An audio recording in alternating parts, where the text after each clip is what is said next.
Àdàbà FM. Ẹ ṣé púpọ̀. Àdàbà kò náà ní à ń kùngbẹ́. Iná jó ẹyẹ fò lọ. Wọ́n ní ibi gbogbo ní ràdàbà lọ́rùn. Ibi gbogbo yóò máa rọ̀ yín lọ́rùn nínú iṣẹ́ ìgbóhùnsáfẹ́fẹ́. Elédùà àdúpẹ́. Ọpẹ́ lọ́wọ́ adániwáyé ẹlẹ́rìí ìpín. Ipa ńlá tó dá gbogbo ayé, ọba tó ju gbogbo ayé lọ. Ìjọba níbi gbogbo, agbárífọ́ba tó ní dídá ayé. Ìbàrẹ̀ màrè onígbẹ̀dẹ̀ ọ̀run, ìwọ tó ní gbogbo ayé ní ìkáwọ́. Ọba onímímọ̀ tó ga jùlọ. Ẹni tí kò ní ọ pàdánù. Ẹni tí kò mọ̀ kò mọ̀ nǹkan kan nínú àjọ Prague International. A ní ọ, a mọ̀ ọ́. Òun ló ṣe ń jíṣe fún wa. Ta ni àwa, ta ni àjọ Prague International? Bí a ti ń lù ó ń dún, bí a ti ń lù ó ń dùn létí gbogbo ọmọ aráyé, nítorí pé kí ni eku tó gbọ́n ṣẹ́ṣẹ́ ìbìtì ń pa á ń bọ̀ sí bọ́ sí olóṣè tó sara kùọ̀kùọ̀.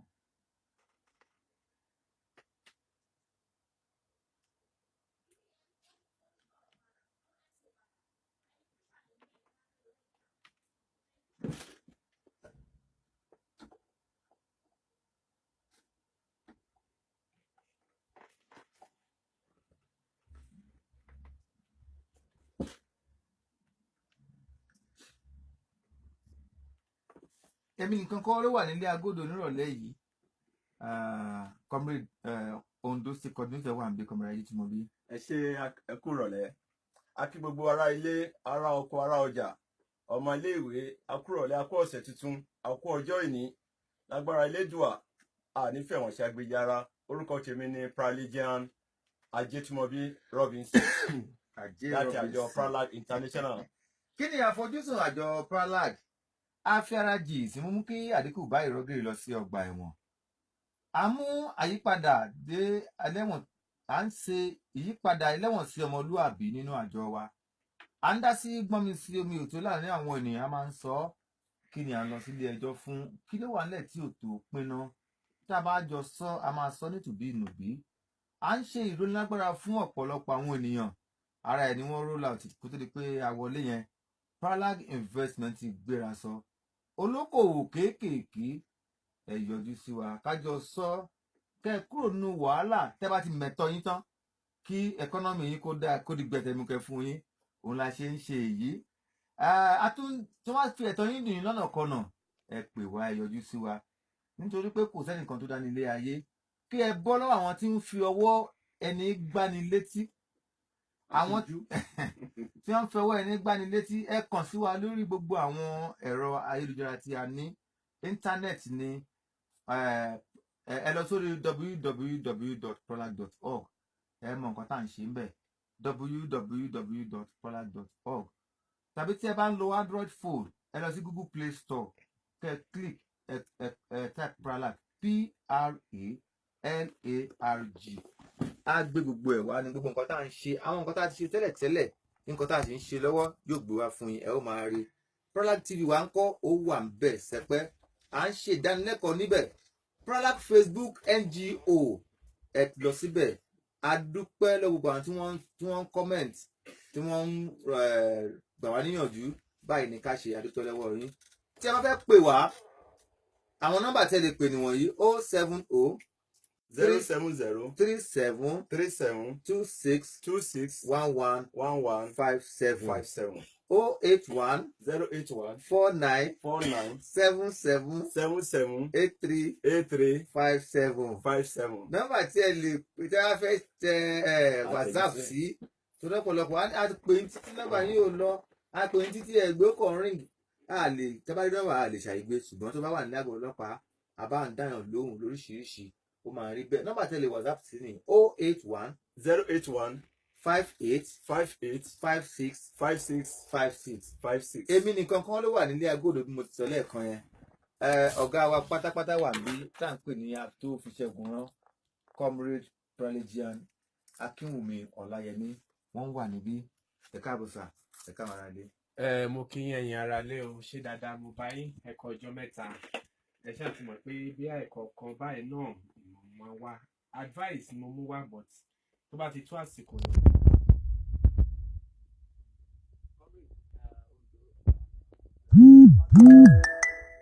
ọmọ ẹgbẹ́ Pralag International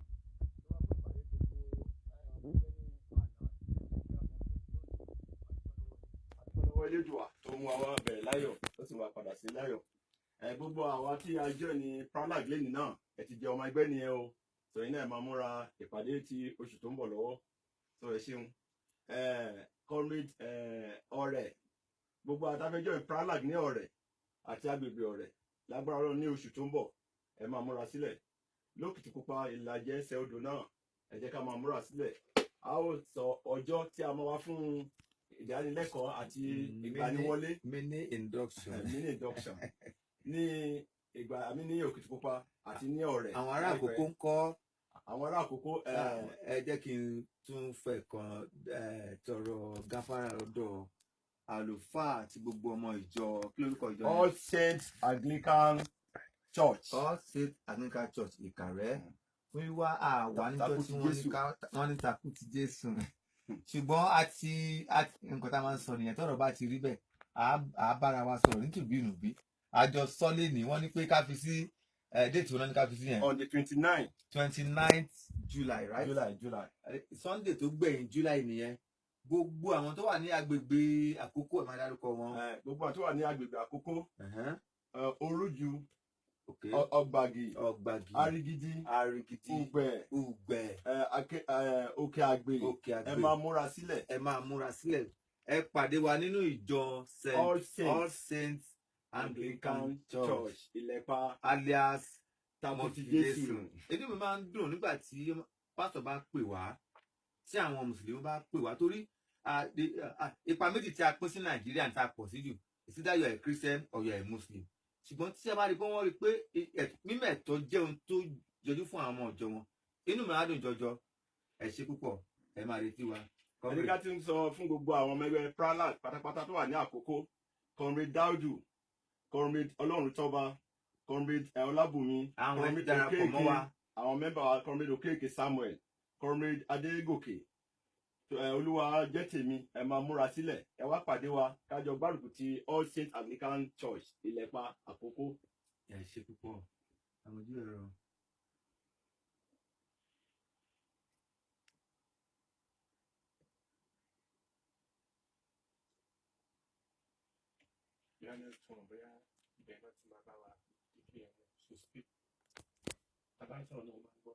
Àwọn tó máa fẹ́ ń gbọ́ bọ̀dá àǹtọ̀ báyìí.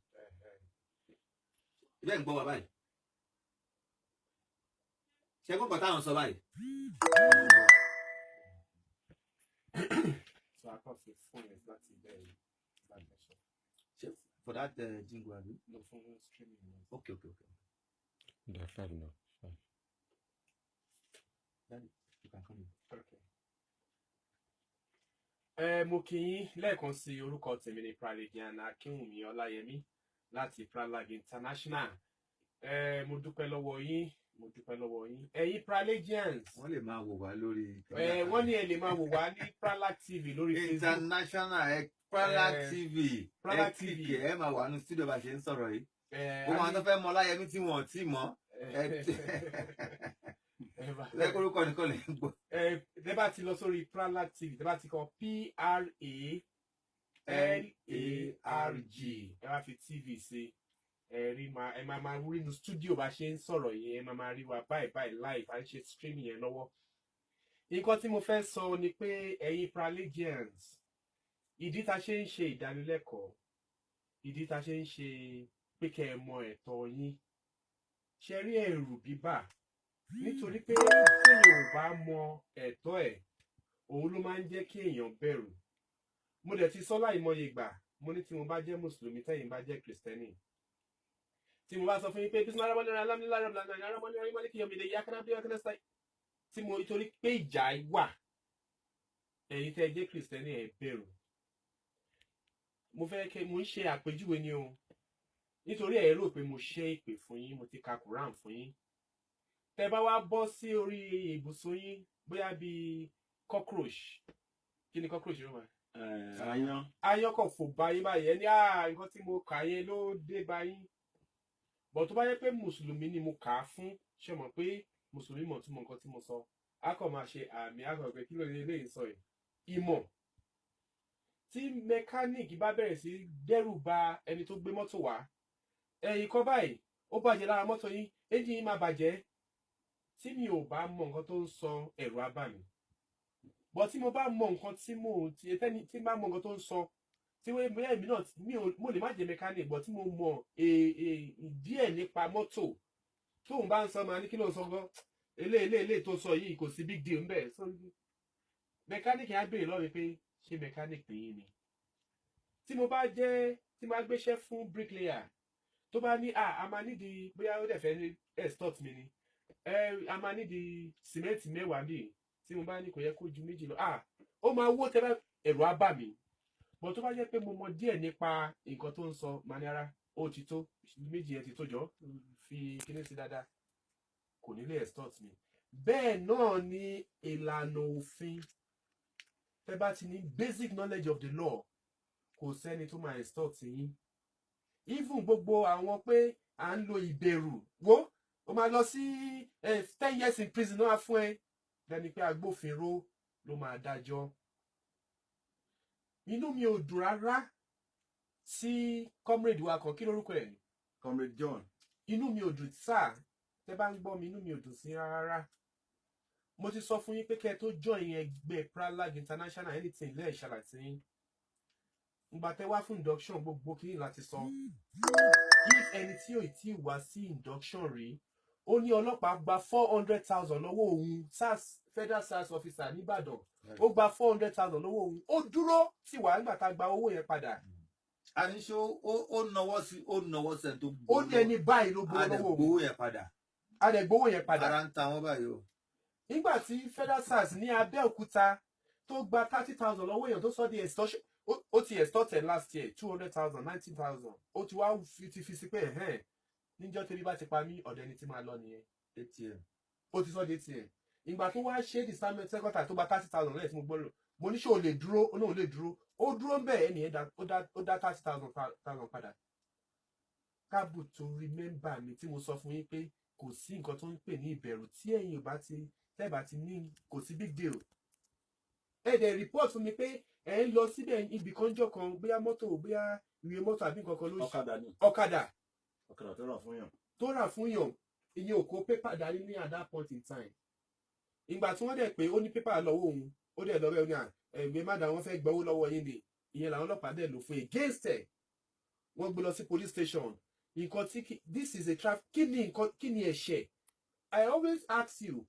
mention that accusation bó ṣe fi ẹ̀sùn kàn mí you must be able to prove it beyond reasonable doubt before you can get to your prosecution.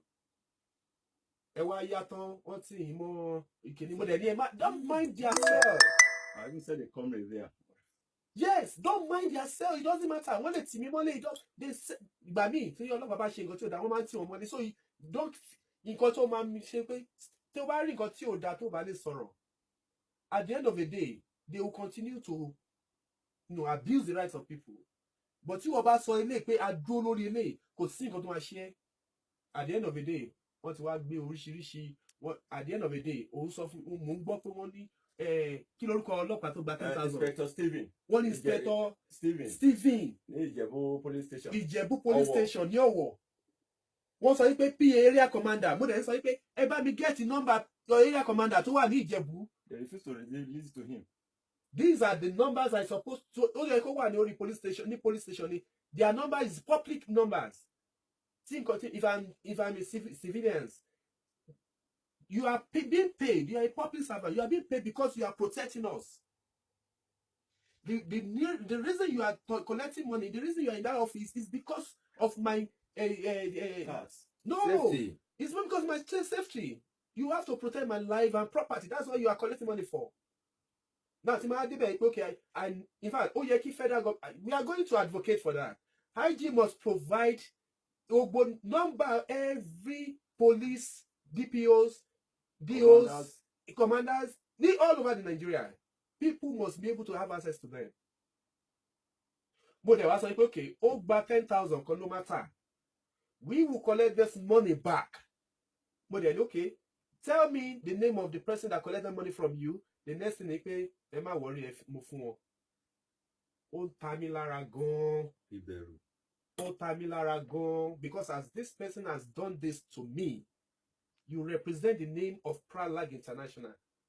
ó máa tún ṣe tó bá ti jù ọ̀la tó bá ti gbọ́ èèyàn kan láti Pralag a ní kò mọ nǹkan kan ẹ̀ẹ́dẹ́gbẹ́ gbó lọ́wọ́ wọn jọ. I don't like that. Inú mi ò dùn sí, inú mi ò dùn sí, inú mi ò dùn sí at all. But if you change your mind, you pay, no, that money, I'm ready to collect my money back now. Now we are ready at any point in time. If you need to write a petition, we are if it don't get 2,000 go look back. Kí lórúkọ ẹ lẹ́ẹ̀kan sí? ọlọ́pàá Inspector Stephen. Inspector Ìjẹ̀bú police station ní o. tó bá gba 1,000 naira, I'll collect that back. I'll collect back that 1,000 naira. When we say Pralag International, do you know who? Share more. Your level tower tẹ́lẹ̀ ní last year ti yàtọ̀. If I can join all the world organization in the world, kí wàá tún wá ṣì wà nínú ilé mi kí èèyàn kan ṣe máa tẹ̀ mí lójúmọ́lẹ̀, that is very wrong. As long as I am a law-abiding citizen in this country. Kí ni mo fẹ́ sọ nígbà tí mo bá sọ pé tí máa dé US, máa dé Canada, máa sọ yí pé nǹkan báyìí ṣẹlẹ̀ sí àwọn members mi. It's better you stop to be my members than a fearful person. That's why mo sọ fún yín ẹ lè jà fún ojú èèyàn. Ọlọ́run ò lè jà fún ojú èèyàn. Táì ti lọ. Ó dẹ̀ dùn mí ṣá. Mo pe nọ́mbà governor, deputy governor. Nọ́mbà tó ń fún mi ò lọ. Kí lórúkọ wọn náà? Honorable Agboola. Honorable Agboola. Ọ̀rọ̀ kan ló ṣẹlẹ̀ ọ̀rọ̀ wọ́n dẹ̀ ti ní ká máa ṣe fair hearing. Tá a bá gbọ́ nǹkan ká béèrè lọ́wọ́ the other person. Nígbà tí wọ́n ń mú kíní wá wọ́n ní àwọn kalẹ̀ fún deputy governor before kó tó di pé wọ́n di deputy governor. Ìgbà tí wọ́n di díẹ̀ mo ta fún wọn. Ìgbà tí wọ́n di deputy governor tó ń ṣe náà fi gbogbo kíní pé agbára tí wọ́n ní o náà bá ṣe fẹ́ǹsì everything wọ́n ní kò sẹ́ni bá ńlá ẹni tó lè ṣe kíní kan. Àmọ́ ní ara ọ̀tọ̀ ní position tó wà ọ̀tọ̀ nípa ètò òfin ìlànà òfin. But mi ò believe nǹkan tí wọ́n sọ mo nínú àánú kò rí bẹ́ẹ̀ èèyàn ni wọ́n nà bàbá ni wọ́n jẹ́ fún wa nílùú. No, don't make that allegation. But with all efforts to call him on phone, I was calling him from Abeokuta. It wasn't going through. I've tested. Mo tún pè wọ́n gbà tí mo pín tó wọnú studio. No, I just want to talk to him first. Kí gbogbo ẹ̀kọ́ ni law court, gbogbo ẹ̀ ní court. We should do mediation first. Ní court ni wọ́n máa ń ṣe pre-trial. So nítorí ẹ̀ mo ṣe ní okay, let me just hear from him. We should visit wọn ní ọjọ́ Tuesday àbí lẹ́yìn kíní máa wà. Please visit him on Tuesday. They should be approachable. They are public servants. They are there because of any public servants in Nigeria. They should be approachable.